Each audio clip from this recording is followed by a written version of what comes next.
Olá, tudo bem? Como você está?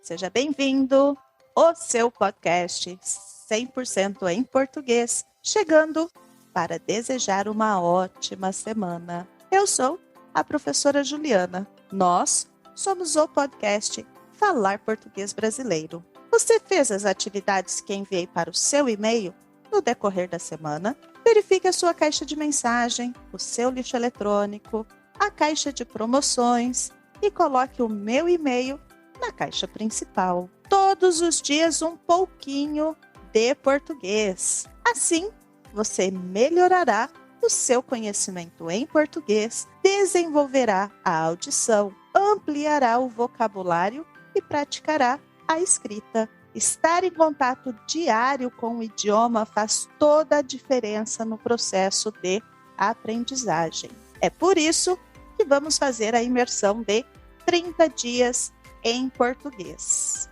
Primeiro, você recebe os materiais, escuta o áudio, realiza as atividades. Depois, entra na reunião para praticar a conversação durante 30 minutos. Acesse a minha página falarportuguesbrasileiro.com e inscreva-se no meu formulário para as aulas de conversação. Você terá 3 dias de bônus e sem custo para participar e testar se é possível para você praticar 30 minutos de conversação durante 30 dias. Os encontros terão início no dia 1º de agosto, em 3 horários diferentes. O primeiro horário será às 10 da manhã, o segundo horário às 4 da tarde e o terceiro horário às 9 da noite, sempre no horário de São Paulo. Você poderá escolher um dos horários, mas não se preocupe. Caso algum dia você não puder participar do horário escolhido, você poderá participar em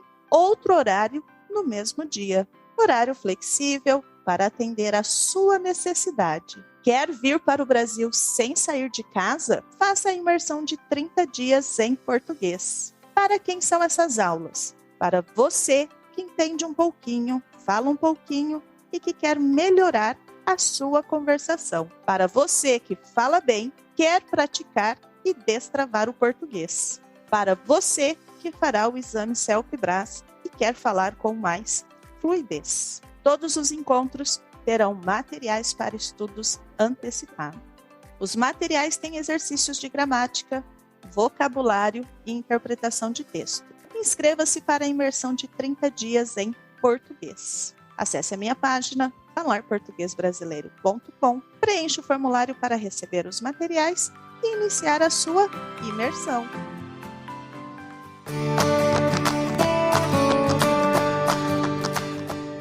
No episódio de hoje, vamos falar sobre Mário de Andrade, um pouco de literatura neste podcast. Para falar sobre Mário de Andrade, convidei uma pesquisadora da área. Olá, Pamela, tudo bem? Oi, Ju, tudo bem e você? Tudo ótimo! Seja bem-vinda ao nosso podcast Falar Português Brasileiro. Agradeço por você estar aqui compartilhando o seu conhecimento com a gente. Obrigada, Ju. É um prazer também estar aqui. Obrigada pelo convite. E eu vou falar um pouquinho sobre o Mário de Andrade.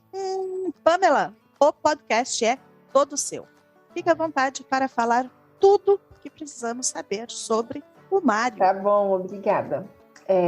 O nome completo do Mário, né? É Mário de Andrade. Ele nasceu dia 9 de outubro de 1893 e morreu em fevereiro de 1945 em São Paulo. Nasceu e cresceu em São Paulo. Muitos acham que ele foi apenas um escritor modernista, né? Mas assim, ele não foi só isso. Ele era um crítico literário assíduo, muito crítico mesmo. Ajudava muita gente através através de suas várias cartas que tanto ele recebia como ele também enviava. Ele era musicólogo, folclorista, ativista cultural brasileiro. Além dele fazer a parte da primeira fase modernista no Brasil, ele organizou a Semana da Arte Moderna. E ele tem uma importância gigantesca para o pensamento do Brasil como um todo. No meu ponto de vista, uma das coisas mais importantes que ele fez para o Brasil foi mostrar, através da literatura, o Brasil afora. Porque, assim, as pessoas que moravam na capital de São Paulo, elas não faziam ideia de como era a vida no sertão, por exemplo. Então, para isso, ele viajou pelo Brasil, para conhecer as representações de todo o povo brasileiro. E ele se encantou com isso, com o que viu e desejou salvar essa memória para sempre. Então, ele foi e criou a missão de pesquisa folclórica, que foi uma expedição que percorreu o norte e o nordeste do Brasil para coletar a arte e a tradição popular brasileira. Há hoje cerca de 21.500 documentos registrados, porque como é bem antigo, então houve muita perca. Então, esses documentos estão registrados através de fotografias, filmes mudos, danças, músicas, ritmos, cantos tradicionais e costumes de regiões brasileiras. Mário de Andrade ele também foi um grande político, porém foi voltado mais para a área cultural. Ele foi o primeiro chefe do Departamento de Cultura, no estado de São Paulo, em 1934. Porém, logo depois, em 1937, ele foi exonerado pelas suas ideias revolucionárias, que estavam muito à frente do seu tempo. Dois dos seus livros mais conhecidos são Pauliceia Desvairada, que foi publicado em 1922 e é o primeiro livro moderno. Foi publicado bem no ano da Semana da Arte Moderna, né? Ele é um livro de poemas que fala sobre a cidade de São Paulo, que seria uma busca por uma identidade nacional. E outro livro bem conhecido, que é um romance, é Macunaíma, que é de 1928, que seria uma rapsódia. O que é uma rapsódia? É uma composição livre, mas que ela obedece características especiais ou clássicas. Essa rapsódia, ela é sobre a formação do Brasil, em que vários elementos nacionais se cruzam numa narrativa que conta a história de Macunaíma, que é um herói sem nenhum caráter. Ele é um indígena, né? Então ele vai demonstrando várias culturas, porque o Macunaíma, o índio, ele vai viajando por vários lugares e vai trazendo um pouco de histórias desses lugares. Toda a obra de Mário de Andrade, ela está em domínio público. Isso que eu ia perguntar agora, se a obra está em domínio público, e também dizer que Macunaíma é filme e que é possível encontrar no YouTube. É isso mesmo? Sim, é possível encontrar no YouTube. Tem um filme. O Macunaíma também foram feitas várias versões. Se eu não me engano, tem ele como quadrinho também. Que é bem legal. Nunca vi. Eu acho que tem. Se eu não estou enganado, tenho quase certeza que tem. E tá tudo em domínio público. Aí, assim, fica um convite instigante para os ouvintes aprofundar na poética de Mário de Andrade. Apesar que ele não escreve só poemas, que muita gente acha que ele escreve só poemas, mas não. E para tentar entender um pouco da parte dessa complexidade que é a cultura brasileira. A gente consegue ver muito do que é o Brasil nas escritas de Mário, através da literatura. Pamela, interrompendo um pouquinho e explicando o que é o domínio público. Na verdade, você pode explicar o que é estar em domínio público? O domínio público, depois de 100 anos que a pessoa... que foi publicado, eu acho que foi depois de 100 anos que foi publicado, né, uma obra, ela tem um domínio público. Aqui a gente tem o site do domínio público, que a gente encontra todas as obras, não só do Mário, mas existem vários outros. Tem Machado de Assis, que também é muito bom para ler sobre literatura, mas existem vários outros autores em domínio público, e no domínio público não tem só livros, existem obras, filmes também, vídeos. E o interessante é que, como é domínio e é público, você, ouvinte, pode acessar e não vai pagar nada por isso, porque é público. Faça sua pesquisa, desfrute, aproveite da literatura brasileira sem gastar R$1 comprando livros, por exemplo. Você pode baixar tudo em PDF. O mais importante, você consegue ler de onde você estiver. Exato. Baixa no celular. Pamela, você pode falar um pouquinho mais sobre as duas obras dele, por favor? Posso sim, Ju. O Mário de Andrade, não só nessas duas obras, mas como todas as outras, o que define ele é a contradição. Por que a contradição? Assim? Como assim? Ele consegue harmonizar as contradições. A gente costuma falar isso muito bem. Por quê? O Pauliceia Desvairada. Vou falar um pouquinho do contexto de Pauliceia Desvairada. São Paulo, entrando no período de industrialização, um monte de imigrante europeus chegando, os negros estavam sendo libertados, alguns já, né? Então tava aquela Pauliceia de São Paulo desvairada, tava uma loucura. E o que ele falou? As pessoas precisam saber disso. E ele também queria trazer uma identidade brasileira, porque assim, isso eu acho que não só naquela época, e também por conta daquela época, tem essa mistura da identidade brasileira, né? Porque veio tanta gente para cá, veio a colonização, os portugueses, aí também tinha os espanhóis, aí veio gente da África, os escravos, veio gente da Itália, como os escravos também. Então fez essa mistura toda e é a nossa identidade nacional. A gente não tem muito, né? Foi juntando aqui, juntando ali, e tem muito disso também nas diferentes regiões. É bem perceptível, que nem ele percebeu isso também com a missão da pesquisa folclórica dele, porque por mais que houvesse toda essa diversidade de povos aqui dentro do Brasil, havia uma coisa também de Brasil aqui, que era a questão do indígena, a questão do negro, e aí também entra num ponto muito interessante, que muita gente fala que o Mário, por mais que ele defendesse essa nossa cultura, ele não lutava pelo povo dele, que o Mário tem uma questão aí muito debatida sobre a cor do Mário, porque muitos falam que ele era negro, só que muitos falam que ele não era negro. Só que sim, o Mário era negro, ele tem descendência negra desde a avó dele.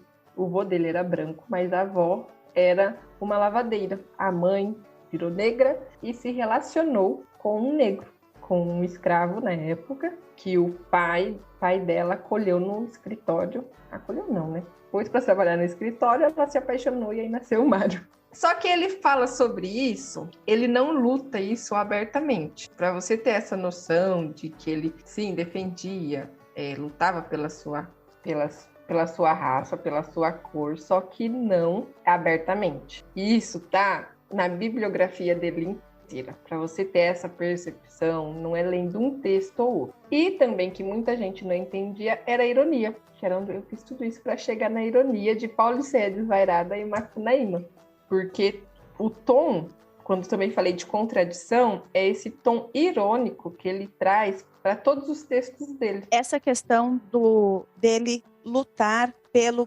Brasil, lutar pelo povo miscigenado, o povo brasileiro, isso está, então, indiretamente, está implícito nos textos dele. Sim, está implícito nos textos. Porque eu acho ele é um marco do modernismo. Então, essa ruptura do que nós tínhamos antes em relação à literatura com o que foi criado, o que estava sendo desenhado, preocupado com o movimento modernista, a Semana de 22. Só quem, de fato, estava aí preocupado com o nacionalismo brasileiro é que estava atuando na Semana de 22, não é? Isso. E querendo ou não, dentre todos, o Mário era o que mais tinha essa coisa do nacional. Porque ele também, que nem Pauliceia Desvairada, é o primeiro texto, os primeiros poemas que traz uma linguagem coloquial, uma linguagem acessível para todo mundo. Porque antes, como a Semana de 22 é essa quebra, essa ruptura com a tradição era o quê? Antes era o simbolismo e o parnasianismo com as poesias. E uma linguagem mais próxima, uma escrita mais próxima do português europeu, e o que a nossa comunicação, a nossa forma de já desenvolver o português escrito, ela começa a surgir aí representado na literatura no movimento modernista. Sim, mas é uma coisa mais acessível, que nem a questão da literatura, essa coisa da linguagem tem toda a razão. É uma linguagem mais acessível, todos conseguiam ler, uma linguagem mais fácil de interpretação, vamos dizer assim. Porque a literatura, né, tem muito disso. Mais brasileira. Mais brasileira. E a questão da literatura seria mais a forma dos poemas, que antes eram todos rimados bonitinhos, todos divididos certinhos. E já em Paulo Sérgio Vieirado, você não acha nada disso. Você acha uns versos enormes, você acha umas rimas que você não acha rima. Então é uma quebra total, não só com a literatura, que vem assim, né? Uma quebra com tudo. Trazendo o brasileiro, abrasileirando o brasileiro. Você acha do nosso achismo mesmo, tá, Pamela? Tendo em vista o meu achismo em relação ao conhecimento linguístico e o seu, não mais achismo, mas o seu conhecimento enquanto uma pesquisadora do Mário para os íntimos, que realmente esse texto dele é a representação, pela descrição que você fez, do que é o Brasil, o brasileiro e a subjetividade da nossa cultura retratada em textos. É uma pergunta muito difícil. O meu achismo, e como pesquisadora, eu acho que para a época, sim, acredito que ainda tem textos dele, poemas, que são bem atemporais, que nem tem Ódio ao Burguês. Esse poema, ele se faz presente até os dias de hoje, sim, mas eu acho, o meu achismo, que Macunaíma representa mais. A questão do herói sem caráter, a gente sempre está falando o jeitinho brasileiro de fazer as coisas. Então, entre essas duas obras, eu acho que o Macunaíma representa mais o brasileiro. Concordo com você. Concordo. Recomendo vocês, ouvintes, que assistam o filme, que leiam o texto. Pamela, você gostaria de contribuir com mais alguma informação, mais alguma coisa? Acredito que por hoje é só, mas espero voltar mais vezes. Eu espero que você volte mais vezes para que possamos conversar sobre a semana de 22 e o modernismo. O convite já está feito. E já está feito. Ah, perfeito. Então, Pamela, para hoje eu agradeço muitíssimo a sua participação. Nos vemos muito em breve no próximo episódio. Nos vemos sim, Ju. Muito obrigada pelo convite e pelo outro convite também. Que é isso. Eu sou a Ju. Eu sou a Pamela. E nós somos o podcast Falar Português Brasileiro. Faça sua imersão em português. Inscreva-se na minha página Falar Português Brasileiro. Nos vemos no próximo episódio. E mais uma vez, obrigada, Pamela. De nada, Ju. Eu que agradeço. Tchau, tchau. Tchau.